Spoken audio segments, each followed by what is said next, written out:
What's going on, y'all? So we're gonna have Big Me here today because I got lazy and just waited too long to film a VGC video for the day.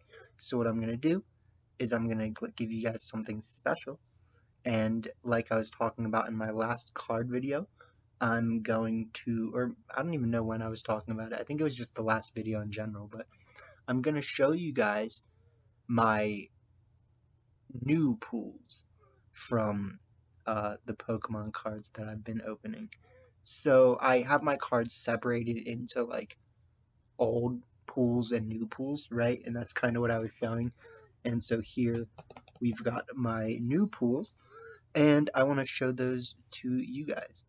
So I mean, a lot of it is self-collected, and I really just don't have like the resources to be going and buying a whole bunch of cards and buying a bunch of really old sets. I did buy those old sets recently, right? That I was hoping people might want to buy and like have me open on the channel for them, or just like have me send them, either way.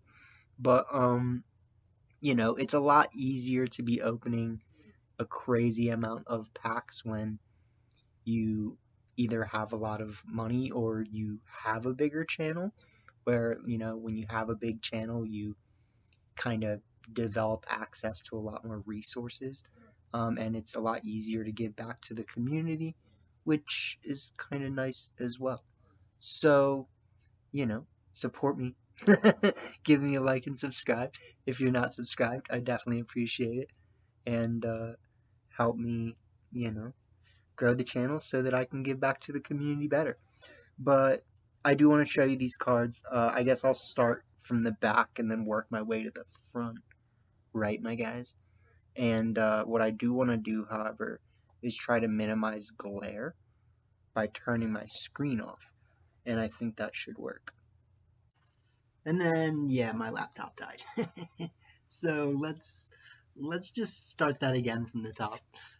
Again, these first few are not, they're just cards that I sleeved up because I was like, maybe this will be worth something one day. So we've got just a reverse rare, Pikachu from the Pokemon Go set. I just, it's like the Pikachu walking with the trainer. I thought it was nice. One day, everyone loves Pikachu, you know what I'm saying?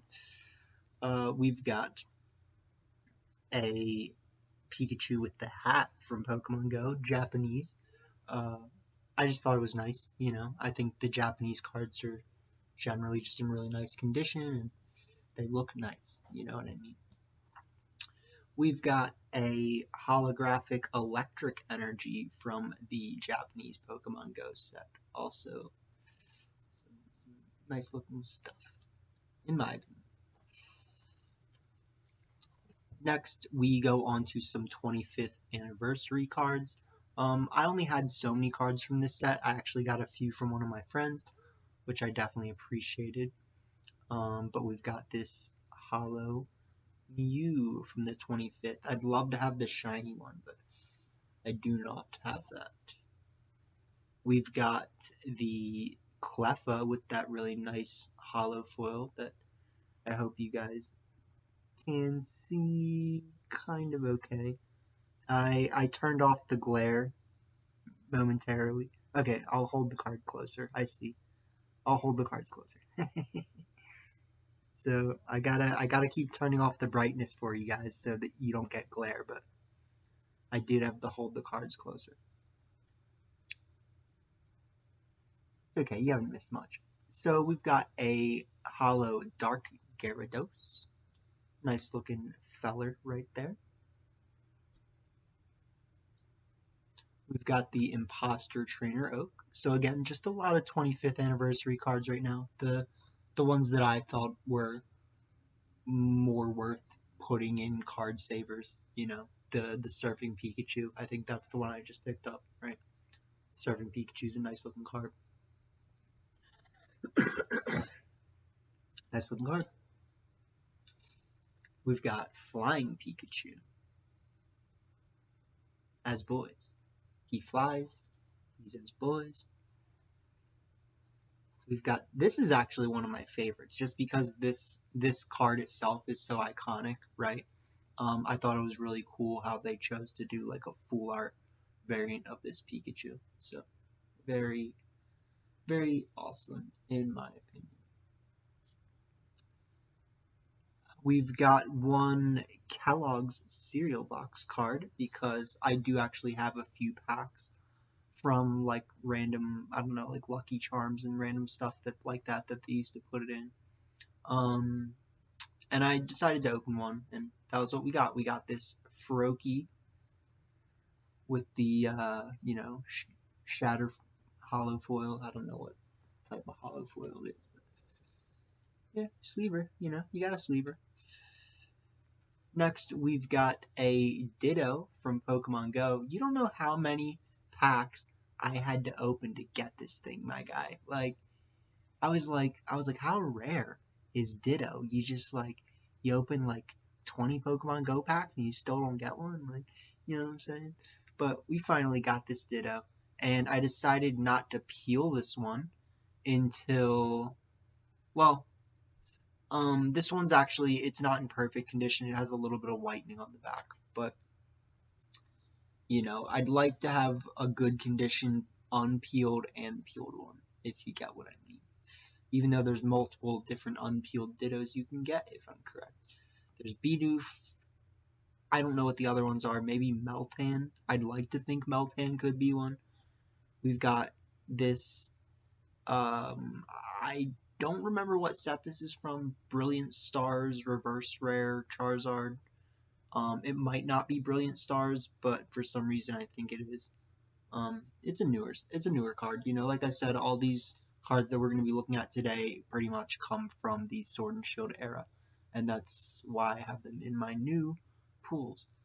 This is the Quick Ball promo that I got from going to, I think this one was given out at NAIC, right? Unless this is the one that was given out at Milwaukee, because I have both, right? Roxanne.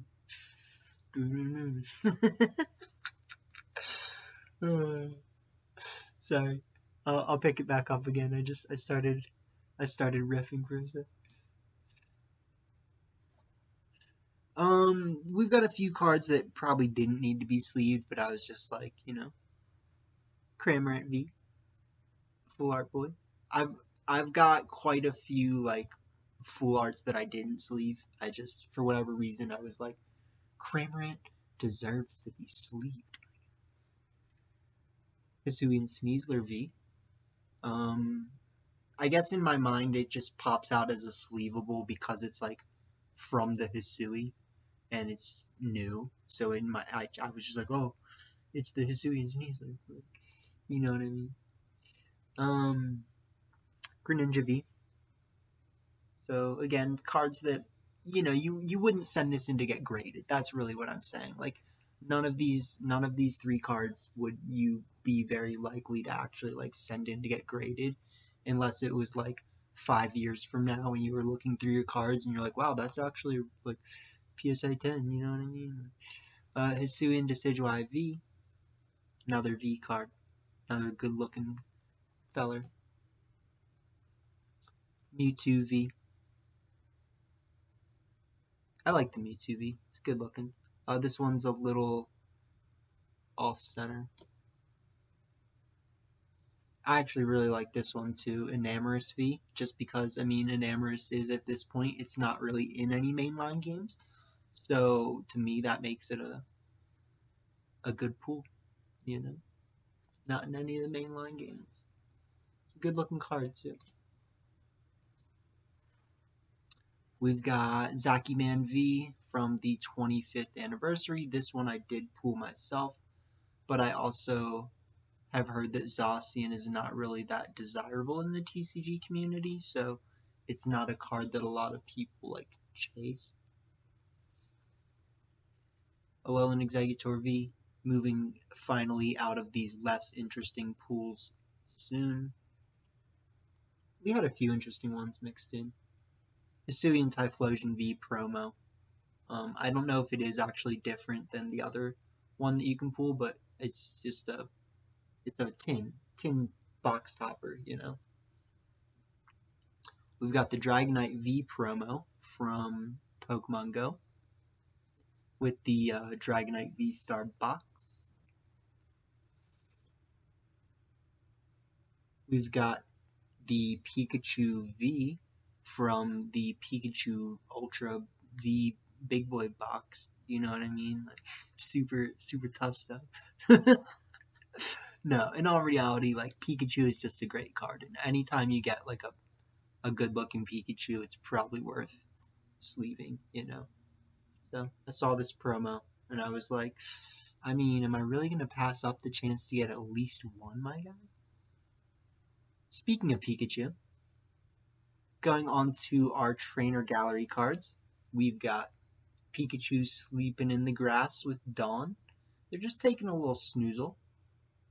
Maybe it's under the Buddha tree. You never know, you know. I almost thought of the actual name for the tree, and then it escaped my head, and then I was like, oh no, I'm sad. I don't remember things. But it's a darn good card.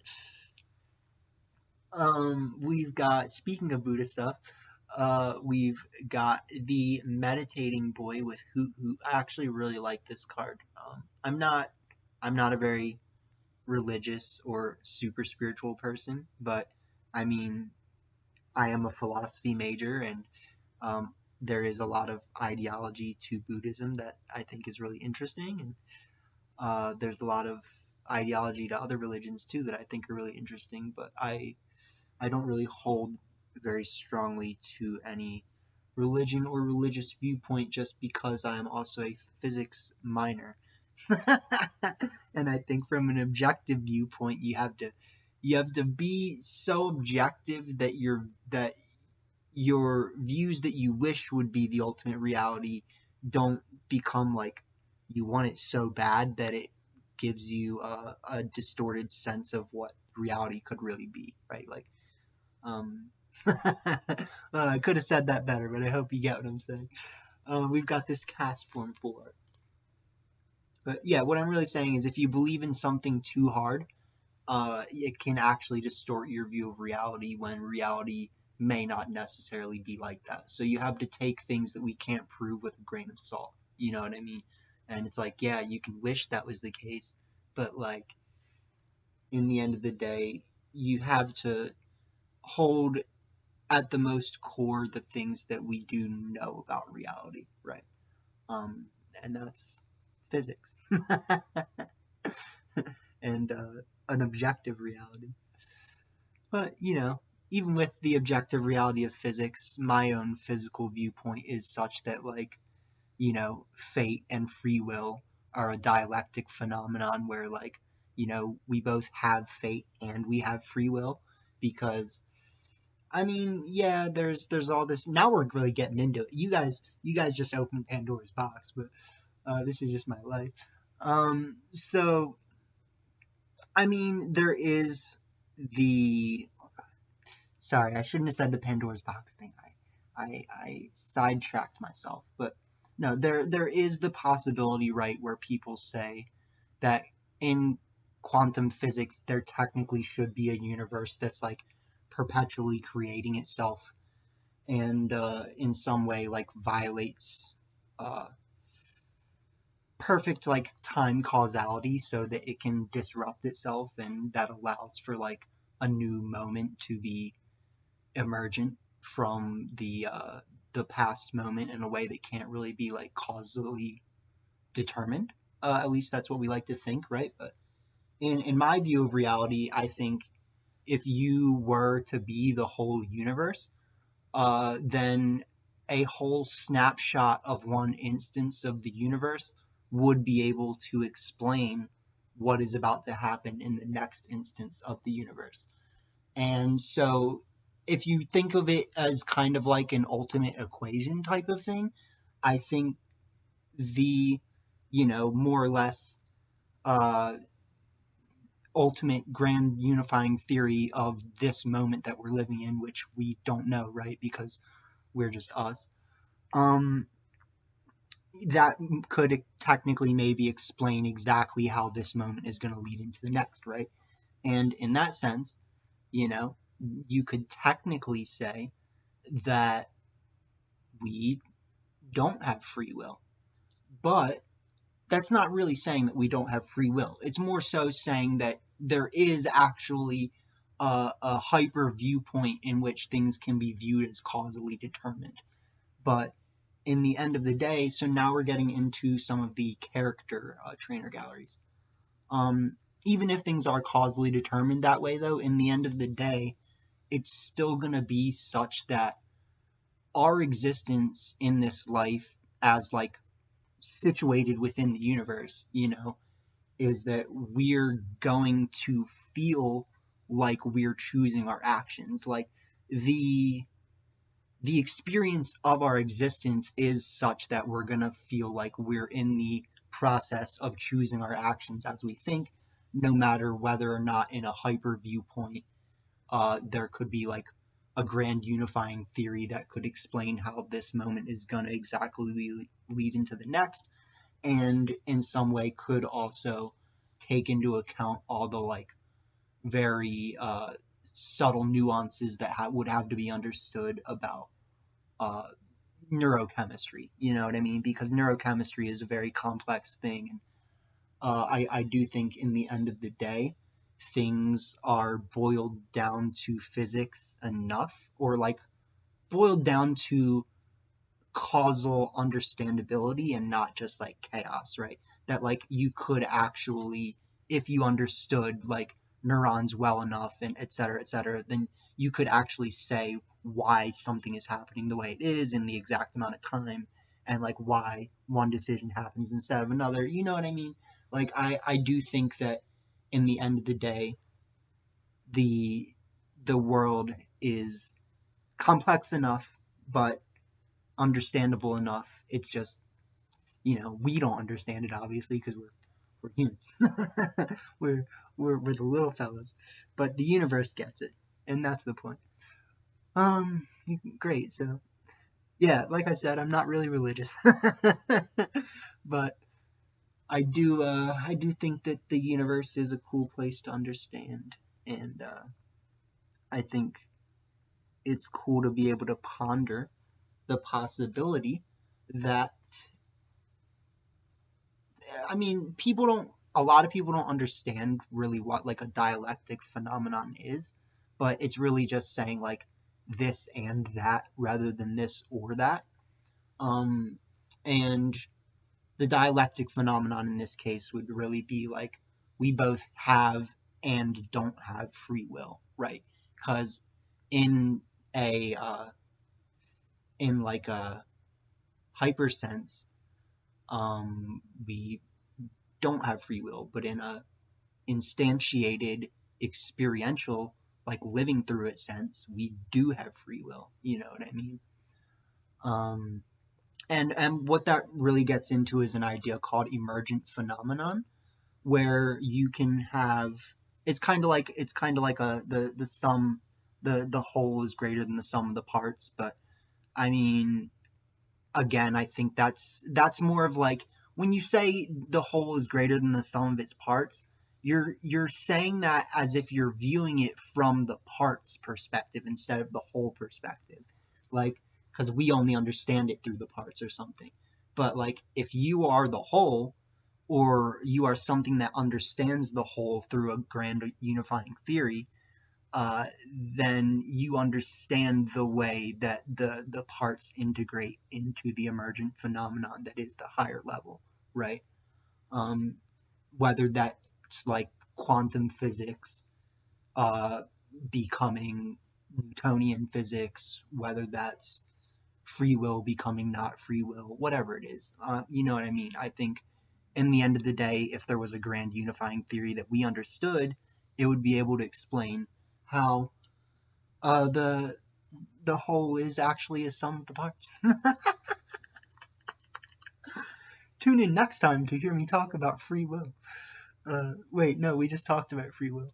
Tune in next time to hear me talk about good and evil. No.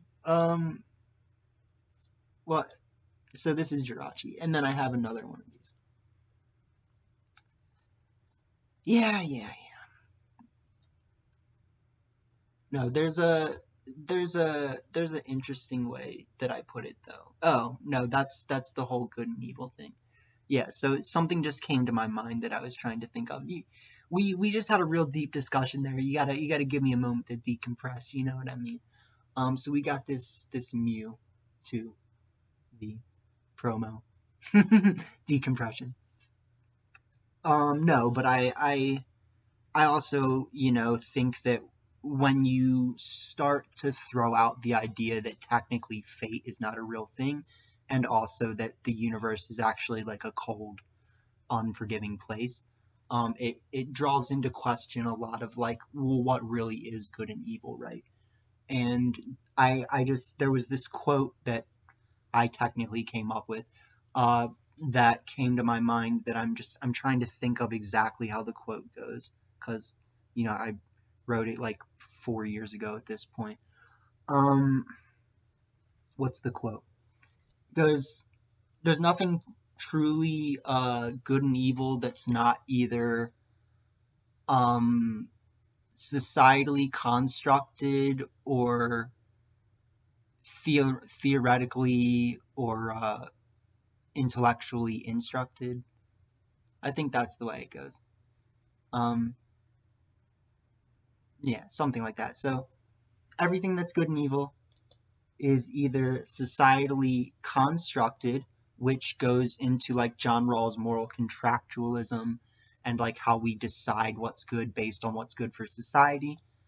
Um, or some things are biologically or uh, biologically instructed, uh, intellectually constructed, and societally constructed. So there you have it.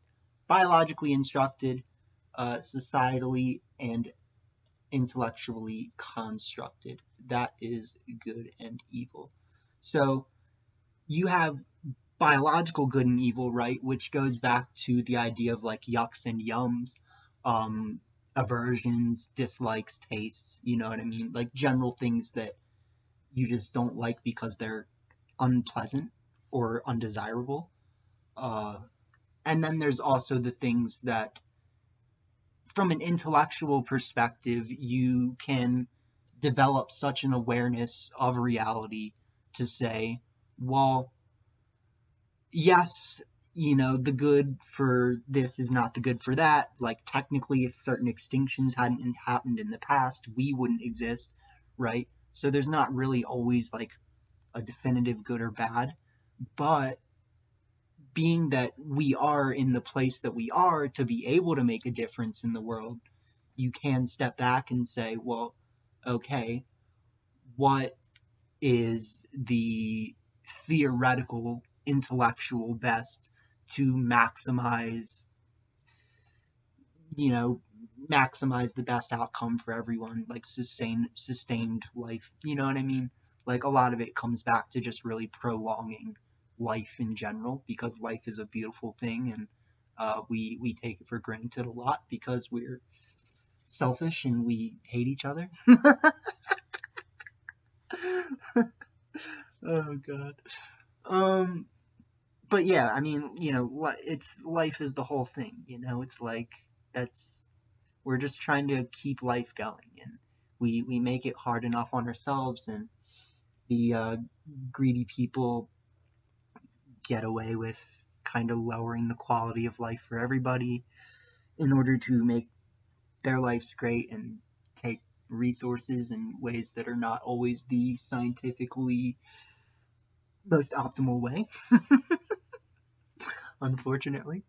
But hopefully we'll get there, and there's always the turning of a new day. But you also have to remember that unfortunately certain things turn the world, like population control, because you know all these things that happen are definitely unfortunate, and I do think everyone deserves a good quality of life, but it actually would not be much better for the world if we were just rapidly populating the earth and not really doing anything to like mitigate it, right? Like, I mean, you can plant all the trees you want, but if there's like 20 trillion humans on the earth, it's just not really going to work. And it's, if we were able to provide such a quality of life to everybody that everybody was able to live um, just without worries and live well and healthy, and you know what I mean, we would ultimately we would have to have cake. That's what we would need. This is a beautiful card. We would need to implement a real population control in terms of like what we kind of see in places like China, where they limit the amount of kids a family can have, because if everyone didn't have to worry about life and like getting by, we would overpopulate the world, and it would affect things pretty heavily. I don't I don't necessarily trust people to put their wits together to find a way out of it based on the way that things are going right now. But we're also talking about a more ideal world than the one we're currently living in, apparently. So, there's a gold lore module. That's what you do as a. That's what you do. Oh God, do I usually sound smart? I don't know. I like to just have fun. That's what I'm saying. Like, but here's a Galar Articuno V gold card. That definitely threw me off what I was saying. We've got this Eternatus gold card. Well, what did I say? So you see, this is the problem. Is like technically, I have a bad short-term memory, and like you guys got to hear me, dig through the schemas in my brain and reignite all those electrical signals, which is all good and well. But once the signal dies, how am I gonna bring it back? It's in there somewhere. It's in there. My brain will think of it. Oh yeah, we were talking about population control. Oh yeah. Okay, I said that's what I said. We have good times. So that's what you do as an as a philosopher. You imagine in an ideal scenario, my God, my absolute Von Dudens, in an ideal scenario, what would be the case? You know where else you do that? In physics. Because, sure, we can say like F equals ma, but you gotta assume that you have a roughly perfectly distributed mass. And you gotta assume like all this other random stuff. You know what I mean? Like the equation gets so much more complex if there's other things happening, right? And in physics, just like in philosophy, a lot of the times we like to say, well, if we were to imagine the ideal scenario, what would that tell us about reality? And sometimes you can imagine too ideal of a scenario and one that does not capture reality. And I think you're more likely to do that in philosophy than you are in physics, right? Because, well, that's not necessarily definitive. We had to get very far in physics, right? We had to be wrong a lot before we could be right. And I think we had probably a better footing in philosophy before we had a footing in physics, if we're being honest. But once you understand physics, is what I'm saying, an ideal scenario tells you a lot more about the nature of the universe than an ideal scenario in philosophy, right? Like, because you can just make something up and say, like, but ideally, though, ideally. You like, and in some cases, if you do it right, you keep your logic sound, like, that works, and um, that's a thing. But you can't always just armchair philosophize and expect that you're unlocking the keys to reality, is what I'm saying. You can learn a lot, but you gotta be critical of your beliefs. We've got this Kyogre, amazing Roar. Roar XD, dude. Like, I'm from freaking the 90s.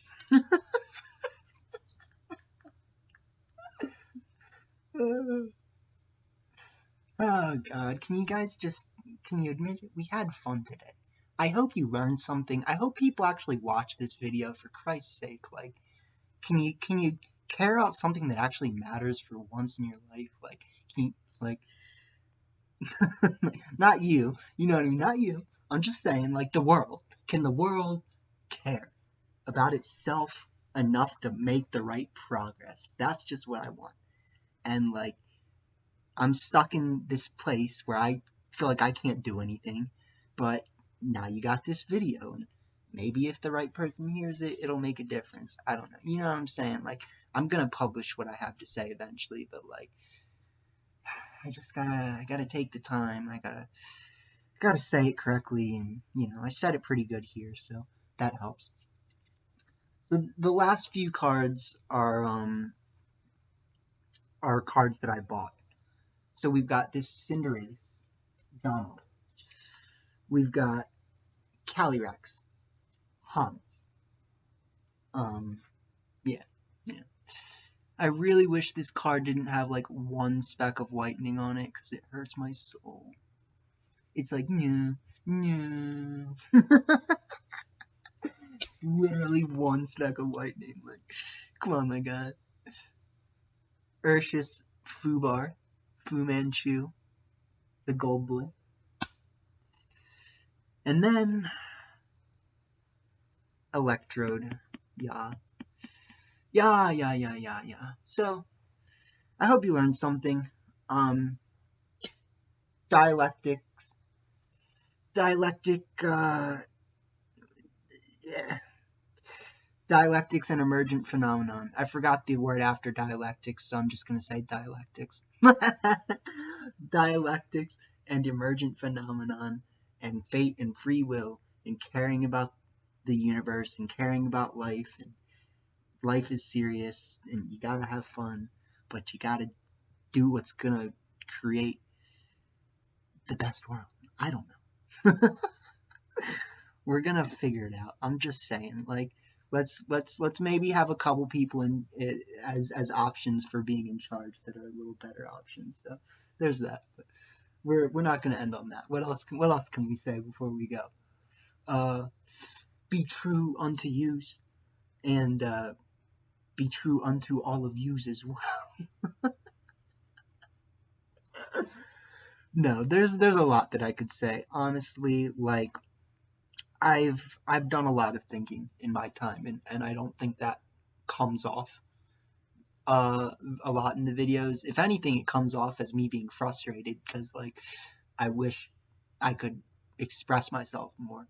And then I'm just like sitting here doing other stuff, you know what I mean? But there's a lot of things that I've had time to think about, whether it's the nature of consciousness, the nature of fate and free will, the nature of the universe, whether it's objectively or speculatively, the nature of being cautious of your beliefs so that you don't become psycho, schizo, slightly schizo, you know what I mean? Delusional is really the right word. You develop an altered sense of reality, and it changes your perception. Um, and yeah, so I've had a lot of time to think about things, to think about what would the universe be like if there was more than three space one time, right? But more than three spatial dimensions. Yeah, we talked about it in one or two other videos, but it was we were riffing, and we didn't really streak we didn't streak the gold, my guy. we didn't strike gold as well in those past videos because I planned them, and I definitely didn't plan on talking about actual stuff in this video. So you're welcome. I'm welcome. Please subscribe to me. I would appreciate. Um, we will figure out how to make our dreams a reality. And this is only one of my dreams. Pokemon is not the most important thing in the world, but I do enjoy it severely. So, with that being said, I hope you guys got something out of this, and we'll try to bring more of that stuff to the world in some way. So, thank you, and yeah, hey, look, that was only a 30-minute video. Good stuff, my guys. You did it. I'm proud of you. um, where's my before we end? Before we end, here's a PSA 8 Charizard, and here's a PSA 10 Shatterfoil freaking Bible church glass boy. we really had to pull for all the words in that one, right? I'm like, what am I trying to say? Stained glass? Oh man. A brain is a terrible thing to waste. That's all I'm saying, you guys. Like that's really what I'm saying, honestly. Charizard from Battle Academy. So they had a lot of these cards at NAIC. They had like random PSA 10s, and I was like, I'll buy a Charizard. And then they had this at a different place where in NAIC, and I was like, oh, that's mine. I was like, that's actually mine. I didn't know if you know that, so I'll have a freemium. But no, I didn't get a freemium. We've got this PSA 9 Mew. This is actually my favorite card ever. So just throw that out there. You know, if they ever do trivia, what's Kanto Clark's favorite Pokemon card? Ancient Mew. And then I just kind of, this was more like an impulse buy, but I'm glad that I bought it. I have a first edition PSA 7 Aerodactyl. So yeah, hope you guys enjoyed. Like I said, hope you guys got something out of it. We're going to have to watch the intro again for just 1 second before we watch the outro, because I forgot to turn the intro off. But I'll try to turn it off before it plays all the way.